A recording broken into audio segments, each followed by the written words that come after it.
من القلب للقلب إلى محمد. حلو.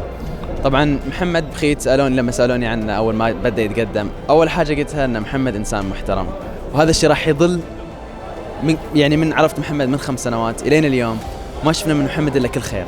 يلا الله يبارك لك حبيبي محمد، عقبال حياة هنية إن شاء الله.